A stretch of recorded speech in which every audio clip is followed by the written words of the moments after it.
আমার আছে 25,487। তো এটা প্রায় ডবল ছিল পুরনো বিগত বছরে, এটা প্রায় ডবল ছিল।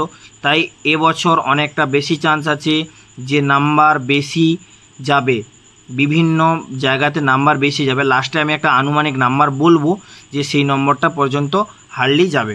তো জেন ভাইও, তো আবারও স্বাগতম জানাই আমার ফোর ফিউচার ইউটিউব চ্যানেলে। তো তোমাদেরকে আজকে বোঝাবো যে এসএসসি জিডি 2026-এর এক্সপেক্টেড কাট অফ, মানে কত পরিমাণ ফাইনাল কাট অফ যেতে পারে, একটা আশানুরূপ নাকি ফাইনাল, একটা আশানুরূপ কত যেতে পারে সেটা আমি তোমাদেরকে বলবো। এবং কাট অফ বা নাম্বার কত নাম্বার পেলে কিভাবে চাকরি পাওয়া যাবে তার আমি বিষয়টাও তোমাদেরকে কয়েকটা বিষয়ে পয়েন্ট করে আমি তোমাদেরকে বোঝাবো। তো সেগুলো ভালো করে বোঝো এবং কিভাবে কাট অফ যাবে সেটা একটু জানার চেষ্টা করো। তো কয়েকটা 5টা পয়েন্ট, কিন্তু প্রতিটা পয়েন্ট 5টা পয়েন্টই কিন্তু প্রতিটা পয়েন্ট ইম্পর্ট্যান্ট, যে কাট অফটা কীভাবে নির্ধারণ হবে এটা সমস্ত ছেলেরা যারা এসএসসি জিডি পরীক্ষা দিচ্ছে তাদের জানা উচিত। তো দেখো ভালো করে ভিডিওটা, আমি তোমাদেরকে বোঝানোর চেষ্টা করছি সহজ ভাষায়। এবং যারা আমার নতুন ভিডিও দেখছো তো তাদেরকে বলি, আমি ফার্স্ট চান্সে আইটিবিপি এর জব করি এখন, এসএসসি জিডি দিয়ে 2023 সালে জব পেয়েছিলাম, ঠিক আছে। আর যারা পুরনো আবারও তোমাদেরকে ওয়েলকাম। তো শুরু করি ভিডিওটা। দেখো, ফার্স্ট কাট অফের ক্যাটাগরি, কাট অফের 3টে ক্যাটাগরি হয়। একটা হচ্ছে স্টেট ওয়াইজ, ডিস্ট্রিক্ট ওয়াইজ এবং কাস্ট ওয়াইজ, ঠিক আছে। স্টেট ওয়াইজ, ডিস্ট্রিক্ট ওয়াইজ এবং কাস্ট ওয়াইজ। এটা আবার কি?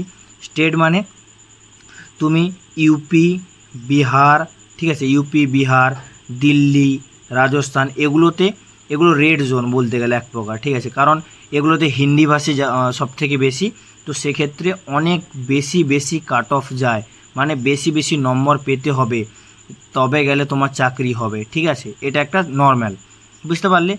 কিন্তু সেকেন্ড লেয়ারে আছে তোমার, ধরো ওয়েস্ট বেঙ্গল আছে, তারপরে মণিপুর, আসাম, ত্রিপুরা, এগুলোতে একটু কম কাট অফ যায়। ওয়েস্ট বেঙ্গল, ওড়িশা, এটা একটা আলাদা ক্যাটাগরি। এবং লাস্টে আসে কি মণিপুর, আসাম, ঠিক আছে, ত্রিপুরা, এগুলো আরও কম কাট অফ যায়, মানে মিডিল রেঞ্জে আছে ওয়েস্ট বেঙ্গল, ঠিক আছে। তো বিশেষ করে আমি ওয়েস্ট বেঙ্গল নিয়ে কথা বলবো। এটা একটা স্টেট ওয়াইজ গেল। সেকেন্ড কি ডিস্ট্রিক্ট ওয়াইজ কি মানে তোমার স্টেটের ভেতরে ডিস্ট্রিক্ট থাকে। ডিস্ট্রিক্ট কয় প্রকার হয়? 3 প্রকার। একটা হয় জেনারেল ডিস্ট্রিক্ট, মানে যেই ডিস্ট্রিক্টে কোনো কিচ্ছু ঝামেলা নেই। তারপরে হয় বর্ডার ডিস্ট্রিক্ট, মানে যেগুলো মানে অন্তর্রাষ্ট্রীয় বর্ডার, যেমন বাংলাদেশের সঙ্গে যুক্ত আছে যে সকল, মানে বাংলাদেশের আশেপাশে যেই সকল ডিস্ট্রিক্টগুলো আছে, মানে যেই সকল জেলাগুলো আছে ওগুলোকে বর্ডার ডিস্ট্রিক্ট বলা হয়। আর 3 নম্বর হচ্ছে নকশাল ডিস্ট্রিক্ট। তো আমাদের পশ্চিমবঙ্গে কয়টা বর্ডার ডিস্ট্রিক্ট তোমরা হচ্ছে নিচে কমেন্ট করো, ঠিক আছে। আর আমাদের পশ্চিমবঙ্গে এখন কয়টা নকশাল ডিস্ট্রিক্ট তোমরা সেটা কমেন্ট করবে, ঠিক আছে। তো এটা বুঝতে পারলে নকশাল ডিস্ট্রিক্ট মানে কি, যেখানে আগে নকশাল ছিল, এটা একটা নর্মাল। আর এবার 3 নম্বর বলি। 3 নম্বর, তুমি ধরো জেনারেল ডিস্ট্রিক্টে আসো, এবারে কাস্ট তোমার আবার জেনারেল, আবার কাস্ট কয় প্রকার হয়? কাস্ট হয় জেনারেল, তারপরে এসটি, এসসি, ইডব্লিউএস, ওবিসি। তো এতগুলো কাস্টের আবার আলাদা কাট অফ যাবে। জেনারেলে যদি সাপোজ ধরো 110 কাট অফ যায়, এসটি কমসে কম যাবে 80 কি 90, এবং এসসি যাবে 90, ইডব্লিউএস আরও কম যাবে, ঠিক আছে, ইডব্লিউএস হয়তো 75 এরকম যাবে, ওবিসি এই 80-85-এর ভেতরে থাকবে। তো এটা একটা নর্মাল আইডিয়াতে বললাম, একটা বোঝানোর জন্য, ঠিক আছে। তো এই 3টে বিষয়ের উপরে মেনলি কাট অফ নির্ধারণ করা হয়, এটা ভালো করে বোঝো। এরপরে বলি ভ্যাকেন্সি সংখ্যা। তো 2024 থেকে 25-এ ভ্যাকেন্সি ছিল 53,690টা। তাই সেক্ষেত্রে অনেকটাই হার নাম্বার যায়নি, কম নাম্বার গিয়েছিল, ঠিক আছে। কিন্তু বর্তমানে 2025 থেকে 26-এ কত আছে? তোমার আছে 25,487। তো এটা প্রায় ডবল ছিল পুরনো বিগত বছরে, এটা প্রায় ডবল ছিল। তাই এবছর অনেকটা বেশি চান্স আছে যে নাম্বার বেশি যাবে, বিভিন্ন জায়গাতে নাম্বার বেশি যাবে। লাস্টে আমি একটা আনুমানিক নাম্বার বলবো যে সেই নম্বরটা পর্যন্ত হারলি যাবে। তো সরি ফর দ্য ইন্টারাপ্টিং। দেখো, কাল হচ্ছে আজ biggest sale of the year coming text বুকের তরফ থেকে। তো এখানে গেলে তোমরা মূলত আজকে সব থেকে কম টাকায় যে কোনো টেক্সট বুকের পাস পেয়ে যাবে, ঠিক আছে। টেক্সট বুকে যে কোনো পাস পেয়ে যাবে, যেখান থেকে বিভিন্ন SSC GD, SSC CHSL CPO এর মানে বিভিন্ন কোশ্চেন তুমি এখান থেকে প্র্যাকটিস করতে পারবে। এবং নিচে আমি এর লিঙ্ক দিয়ে দেবো, এবং লিঙ্কে গিয়ে যদি তোমরা নিজের সমস্ত কিছু আইডি বা মোবাইল নম্বর দিয়ে লগ ইন করো, তাহলে তুমি নোটিফাই মি লিখে রাখলে বা ওখান থেকে নোটিফাই মি নিজে যদি করে রাখো, তাহলে তোমাকে যখনই সেলটা দেবে তো তোমাদের কাছে অবশ্যই নোটিফিকেশান চলে যাবে এবং সবথেকে কম টাকায় টেক্সট বুক অ্যাপের পাসটা পেয়ে যাবে। এটা হচ্ছে মাথায় রাখতে হবে।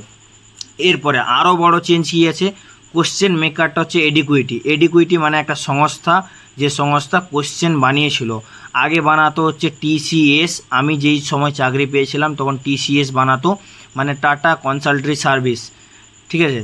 তো টাটা কনসালট্রিতে সেখানে কোশ্চেন বানানো হতো এবং এদের কোশ্চেন তুমি আশা করতে পারতে যে আমার ক্যালেন্ডার থেকে কত কোশ্চেন আসবে, তারপর ম্যাথের বদমাস সিম্পলিফিকেশান থেকে কত আসবে, ইন্টারেস্ট থেকে কত আসবে, এটা তুমি আনুমানিক ধরতে পারতে। কিন্তু এখন বর্তমানে যেহেতু এরা নতুন কোশ্চেন করছে, তাই এদের কোশ্চেন প্যাটার্ন তুমি ধরতে অনেকটাই কষ্ট হচ্ছে, ঠিক আছে। এই বিষয়গুলো অনেকটাই ম্যাটার করে একটা পরীক্ষায়, একটা চাকরিতে কত নম্বরের চাকরি হবে, ঠিক আছে। তো এরপরে বলি কোশ্চেন লেভেল। তো কোশ্চেন লেভেল কিন্তু অনেকটাই হার্ড ছিল, কোশ্চেন আমি দেখেছি কোশ্চেন লেভেল অনেকটাই হার্ড ছিল। তো সেক্ষেত্রে এখানে দ্বিতীয় চান্স হয় যে কোশ্চেন লেভেল হার্ড থাকায় নাম্বার কম উঠবে, নাম্বার কম উঠলে নাম্বার কাট অফ কম যাবে। এরপরে বলি রিজনিংয়ে সবথেকে বেশি ক্লক ক্যালেন্ডার থেকে কোশ্চেন এসছে, যেখানে ক্লক ক্যালেন্ডার থেকে আমাদের সময় নাই বললেই চলে সেই রকম কোশ্চেন এসেছিলো, কিন্তু বর্তমানে ক্লক ক্যালেন্ডার থেকে ভরে দিয়েছে কোশ্চেন, জানি না কী ভেবে এডিকুইটি কোশ্চেন করেছে। তো ক্লক ক্যালেন্ডার থেকে অনেক কোশ্চেন এসেছিলো। আর একটা কথা বলি, রিজনিংয়ের যে কোনো রিজনিং, ম্যাথ এবং হিন্দি, জিকে জিএস বাদ দিয়ে রিজনিং, ম্যাথ এবং হিন্দির নোটস, শুধুমাত্র নোটস আমার চ্যানেলে রেগুলার আমি আপডেট করব, মানে রেগুলার আপলোড করব, সেগুলো তোমরা দেখতে পারো আমার চ্যানেলটা। তাই সাবস্ক্রাইব করে রাখলে তোমার পড়তে হবে না, জাস্ট নোটসগুলোই আমি আপলোড করব, তোমার সেই চ্যাপ্টারটা সম্পর্কে আইডিয়া হয়ে যাবে। যেহেতু আমি ফার্স্ট চান্সে পেয়েছিলাম জবটা একবারই পরীক্ষা দিয়ে, তো তাই তোমাদের জন্য আমি নোটসগুলো আপডেট করে দিচ্ছি, ঠিক আছে। এটা একটা কথা। এরপরে বলি কি নর্মালাইজেশান কি। এরপরে হয় ধরো তুমি একটা 110 পেয়েছো, সেটা নর্মালাইজেশান হয়। এবারে নর্মালাইজেশান কি সেটা আমি অনেক বড় ব্যাখ্যা করে আমি দেখিয়েছি। তো সেই নর্মালাইজেশানটা কি যদি জানতে চাও, অবশ্যই নিচে একটা আমি নর্মালাইজেশানের মানে ডেসক্রিপশানে লিঙ্ক দিয়ে দেবো। নর্মালাইজেশানটা কি সেটা যদি জানতে চাও, সেই ডেসক্রিপশানে গিয়ে বড় একটা ভিডিও দেখে নেবে, ঠিক আছে। মানে বড় নয়, মোটামুটি 3-4 মিনিটের, তো সেখানে গিয়ে দেখে নেবে। তো মোটামুটি নর্মালাইজেশান বলি, নর্মালাইজেশান হচ্ছে এমন একটা জিনিস, তুমি যে নম্বরটা পেয়েছো ওই নম্বরটা থেকে নর্মালাইজেশান হবেই হবে। তো ওই নম্বরটা বাড়তেও পারে আবার কমতেও পারে, তাই গ্রো হতে পারে, ডাউনও হতে পারে।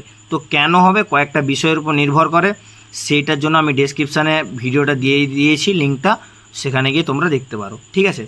এরপরে বলি এক্সপেক্টেড কাট অফ মানে আশানুরূপ কত কাট অফ যেতে পারে, সেটা আমি এখন তোমাদেরকে বলছি, এবং ওয়েস্ট বেঙ্গলেরটাও বলবো, আসামেরটাও বলবো এবং ত্রিপুরারটাও বলবো, ঠিক আছে। তো দেখো প্রথমেই বলেছিলাম ডিস্ট্রিক্ট এবং কাস্ট। ওয়েস্ট বেঙ্গল তো আমাদের স্টেট আমরা সিলেক্ট করে নিয়েছি ওয়েস্ট বেঙ্গল। এবারে ডিস্ট্রিক্ট কি, ডিস্ট্রিক্ট যদি জেনারেল হয়, হ্যাঁ এটা আমি অবশ্য বলছি মেল অনলি, এরপরে আমি ফিমেলটা বলছি মেল। ডিস্ট্রিক্ট যদি জেনারেল হয়, কাস্ট যদি জেনারেল হয়, 115 থাকলে তোমার চাকরি কিন্তু কনফার্ম, যেটুকু বুঝেছি 115 থাকলে তোমার চাকরি কনফার্ম, ঠিক আছে। এরপরে বলি জেনারেল ডিস্ট্রিক্ট এসটিদের কিন্তু কমসে কম 20 নাম্বারের পার্থক্য পাবে জেনারেল থেকে, ঠিক আছে। এসসিতে জেনারেল থেকে 10 মার্কের মানে পার্থক্য পাবে, মানে কম হবে, মানে এসসিতে 105 হয়ে গেলে কমসে কম চাকরি কনফার্ম, এসটিতে 20 কম মানে 95, এবং ইডাব্লিউএসে তো 190 প্রায়, ঠিক আছে, ইডাব্লিউএসে 90, এবং তোমার ওবিসিতে 85 কি 90, ওবিসিতেও 85-90, এটা একটা এক্সপেক্টেড বললাম, ঠিক আছে। দেখো জেনারেল যদি 100 পায়, জেনারেল যদি 100 পায়, মানে সাপোজ জেনারেল যদি 100 পায়, কিন্তু আমি কনফার্ম বলে দিয়েছি 115 যদি নাম্বার থাকে তোমাদের কিন্তু চাকরি হয়ে যাবে। তো জেনারেল থেকে জেনারেল যত পাবে তার থেকে এসসিতে 10 কি 15 কম, 15 কমসে কম থাকবে, এসটিতে 20 মার্ক কম, এবং ওবিসিতে 10 মার্ক কম, ইডাব্লিউএসে 25 মার্ক কম, ঠিক আছে। এটা একটা বললাম। তো এই রকম সব স্টেটই প্রায় হবে মোটামুটি। তো জেনারেল এটা যাবে, ঠিক আছে। এবং বর্ডার ডিস্ট্রিক্ট যারা জেনারেল আছো 95 থাকলে কিন্তু তোমাদের চাকরি হয়ে যাবে। এবং নকশাল ডিস্ট্রিক্ট তাদের যদি জেনারেল হয় 90 হয়ে যাবে। এবং জেনারেলে যদি এসটি হয় তাহলে এখান থেকে 70-75 থাকলে তুমি যদি কনফার্ম চাকরি, নকশাল ডিস্ট্রিক্টের এসটি যদি হও। এটা শুধু মেলের বললাম। এরপরে বলি ফিমেল। দেখো এত মারপিট হয়েছে ডিকিউটিতে, এত ছেলে পরীক্ষা দিতে যায়নি, তারপরে ফিমেলে যদি কমসে কম জেনারেল ডিস্ট্রিক্ট হও এবং জেনারেল কমসে কম যদি 90 মার্ক থাকে, ঠিক আছে, 90 মার্কের কাছাকাছি থাকে, তোমার চাকরি কনফার্ম। এবং বাকি তো তোমরা একটা আইডিয়া করে নিতে পারবে যে জেনারেল বর্ডার নকশালে কতটা পার্থক্য হচ্ছে বিগত। তারপরেও যদি তোমাদের ক্লিয়ার না হয় অবশ্যই নিচে কমেন্ট করবে। তোমাদের দাদা এখন ছুটিতে আছে, অবশ্যই তোমাদের কমেন্টে রিপ্লাই করবে এবং তোমাদেরকে সমস্ত কিছুর ভিডিওর আদান প্রদান থেকে শুরু করে সমস্ত কিছু বলে দেবো।